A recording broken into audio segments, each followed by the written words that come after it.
একজন আল্লাহর ওলি সফরে বের হয়েছেন, সফর করবেন, সফরি জিন্দিগি।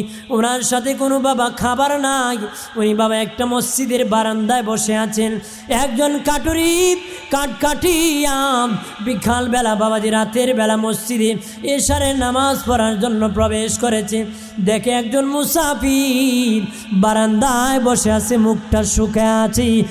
মুসাফির কিছু খাইছো নাকি? না খাই নাই। বাড়ি যাইয়া মুসাফিরকে 3টা রুটি দিয়ে দিছে। পরের দিন আবার কাটুরি একই সময় বাবা নামাজ পড়তে এসেছে, দেখে কাটুরি আবার ওই মুসাফির বসে আছে। বলে কাটুরি কিছু খাও নাই? তখন বাবা আরও 2টা রুটি এনে দিয়েছি। তৃতীয় দিন বলে কাটুরি কিছু খাও নাই? কাটুরি বলতেছে আল্লাহর ওলি ওই মুসাফির কি বলে তুমি কি কিছু খাও নাই? কয় খাই নাই, 1টা রুটি দিয়া। বলেন আরে মুসাফির ভাই, অনুরোধ করে বলি ওই রুটি খেয়ে আর থাকবা না রে, অনুরোধ করে বলি এই এলাকা ছাড়িয়া আপনি চলে যাবেন। ওই মুসাফির লোক ডেকে বলেন ভাই তোমাকে কোনো ডিস্টার্ব করি না, রুটি খাওয়াও। বলে বারবার কেন বাড়ি যাইতে বলো রে? কাটুরি ডেকে বলেন মুসাফির, আল্লাহর বান্দা শোনে না, তুমি মুসাফির, তুমি কিছু খাও নাই রে। আমি গরিব, এত গরিব, প্রতিদিন কাঠ কাটিয়া সারাদিন ইনকাম করিয়া 3টা রুটি পরিমাণ আমি ইনকাম করতে পারি, এর চেয়ে বেশি আমি ইনকাম করতে পারি না রে মুসাফির। আমার ঘরে সদস্য 3 জন, আমার বিবি আর আমি, আমার একটা বাচ্চা। প্রথম দিন তুমি যখন খিদাম আমি দেখলাম মুসাফির খোদার, তো তারে রাখিয়া খেলে হবে না। বিবি সাহেবকে বললাম বিবিরি আমার রুটিটা দিয়ে দাও, মুসাফিরকে আমি দিয়ে দিব। বিবি বলে আপনি একাই সব হাসিল করবেন, আমিও আপনার সাথে সব করব। আমার রুটিটা মুসাফিরকে দান করে দিলাম। আমার মেয়েটি কি বলে বাবা, ও বাবা মা আপনারা 2 জনই শুধু নিয়ে কি করবেন, আমি বাদ যাব নাকি? আমারটাও দিয়ে দিলাম। মুসাফির এই জন্য প্রথম দিন 3টা রুটি আপনাকে দিয়েছি।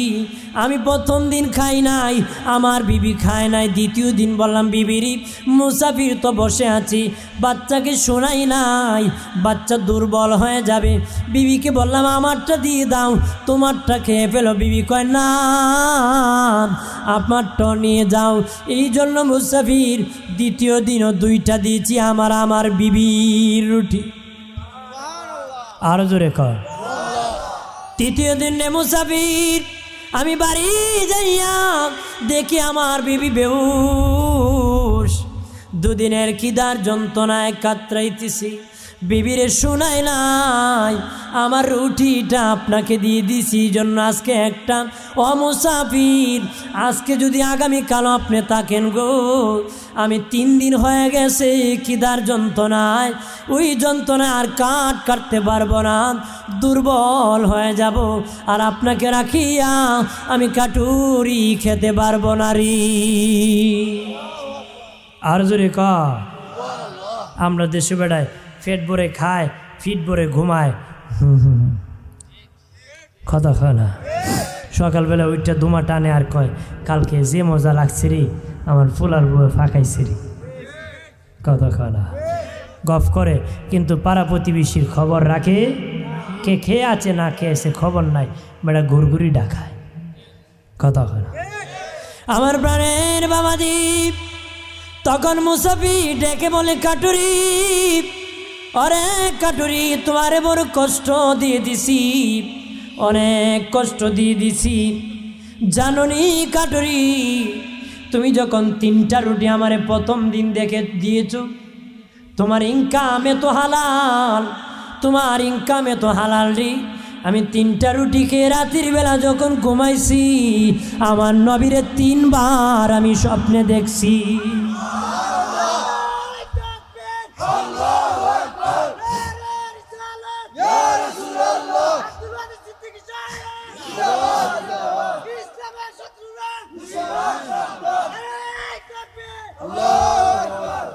এরপরে আল্লাহর বলি ডেকে বলেন কাটুরি দ্বিতীয় দিন যখন তুমি আমারে দুটা রুটি দিয়েছো, আমি খেয়ে যখন ঘুমাইছি আমার দিনের নবীরে 2 বার আমি স্বপ্নে দেখছি। আজকে একটা খাবো, একবার দেখবো, এই জন্য বারবার অপেক্ষা করি। তোমার খাবার ইনকাম এত হালাল, যেখানে নূর পয়দা হয়, মারেফত হাসিল হয়, মদিনার সাথে কালেকশন লেগে যায়। এই জন্য বলে যাই, ওরে সাতকের মুসলিম জনতা, হারাম খাবা না রে, হালাল ইনকাম করে খাবা। জীবনে বাবা হারাম যদি খাওরি জান্নাতের মেহমান হতে পারবা না। হারামখোর মৃত্যুর জিবাল পেট হবে পাহাড়ের মতন। বাবা দিয়ে কুরিয়াম বেলুনের ভিতর কিছু দিয়া যদি নাড়া হয়, চারা হয়, দেখা যায় রে হারামখোরের পেটে দেওয়া জাগর সাপ থাকবে, হাসরবাসী দেখতে পাবে রে। হারামখোর কি জাহান্নামে আমার আল্লাহ আগুনে জ্বালাবি। কেমনে জ্বালাবে জানুনি? তাদেরকে জ্বালাবে, তারা মমের মতন গলে যাবে, আবার জোড়া লাগবে, গড়িয়া গড়িয়া দিঘির মধ্যে জ্বালাবে, কিনারে আসবে যুবক পাথর মারিয়া, কিনারে মধ্যখানে পৌঁছাবে, আবার আসবি, আবার মধ্যখানে যাবে। এইরকম ভাবে আমার আল্লাহ হারামখোরকে শাস্তি দিবে। হারামখোরকে কিয়ামতের দিন হাসরের মাঠে মালের ব্যাপারে 2 বার জিজ্ঞাসা করা হবে রে। যারা হারাম ইনকাম করো, হারাম পথে খরচ করো, যারা হালাল ইনকাম করো, হারাম পথে খরচ করো, যারা বাবাজি হালাল ইনকাম করো রে, হালাল পথে খরচ করো, হালাল ইনকাম করো, গান যাত্রায় খরচ করো, আছে কি না? ওয়াজে খরচ করতে চায় না, গান বাজনায় করতে চায়, ঠিক কি না? জানিয়া রাখো রে মুমিন, মানুষের পাওনা আদায় করে না, তারা হাসরের মাঠে গরিব হয়ে যাবে। যারা দুনিয়ায় হজের সওয়াব আছে, জাকাতের সওয়াব আছে, ফিতরার সওয়াব আছে, বাবাজি জিকিরের সওয়াব আছে রে, হাসরের মাঠে তারা গরিব। কেন জানোনি? তার কাছে যারা পায় তারা সব তার নেকি নিয়ে যাবে, সে গরিব হয়ে জাহান্নামে যাবে। গরিব হয়ে কই যাবে? দুনিয়ার গরিব যার টাকা নাই, আসরের গরিব হলো যার নেকি নাই। কি নাই? যার নেকি নাই। বেটা টাকা আছে কিন্তু এ বেটা টাকা বেটার না আরেক বেটার, এ ধনী ঠিক নেকি আছে হাসরে, কিন্তু এই নেকি হ্যাঁ না আরেক বেটার। খুব আল্লাহ আমার কাছ থেকে 500 টাকা নিয়েছিল, দিছে না, আমি ফেরত চাই। আল্লাহ কব হ্যাঁ টাকাটা তুই দে। হে কইব আল্লাহ আমি তো টাকা পয়সা নিয়ে আখেরাতে আসি নাই। আল্লাহ কব টাকা দিয়ে টাকা দেওয়া হয় না, নেকি দিয়ে টাকার দাম দেওয়া হয়। এই জন্য হাসরের মাঠে 3 পয়সার বিনিময় 700 রাকাত নামাজ দেওয়া হবে। কয়শো রাকাত? 700 রাকাত নামাজ দেওয়া হবে। এবার প্রথম নফল দেওয়া হবে, পরে সুন্নত দেওয়া হবে, ওয়াজিব দেওয়া হবে, ফরজ দেওয়া হবে, শেষ। আরেক বেড়ায় খুব আমি সাতকের লেফের দোকানের কের দোকান, এ খুব আমার তো খেয়াল নাই, টান্ডা দিয়ে গায়ে দিসলা। এ খুব আল্লাহ আমার তো এখন নেকি নাই, কি দিব আল্লাহ? নেকি নাই তোর দোষ। কেন তোর নেকি নাই? এখন ওই লেফের মালিকের গুণা তোর কাঁধে লিয়ে জাহান্নামে যেতে হবে। ওরা হলো সবচেয়ে কি গরিব, যারা মানুষের পাওনা আদায় করে না। এই জন্য বলে যাই বাবাজি, মানুষের পাওনা আদায় করবারই, মানুষের পাওনা আদায় করবা। কারো কাছ থেকে ধার নিলে সেটা আদায় করে দিবারি। সেটা কি করবা? আদায় করে দিবা। না লঙ্গি খান্দ বান্ধা বন কোনাকুনি দৌড়বা। বাবা নেওয়ার সময় খুব কাকুতি মিনতি করে নেয়, চাচা দিলাও আমারে 1000 টাকা, কিন্তু পরে বাড়ি সালাম দেওয়ার পাওয়া যায় না, আছে কি না?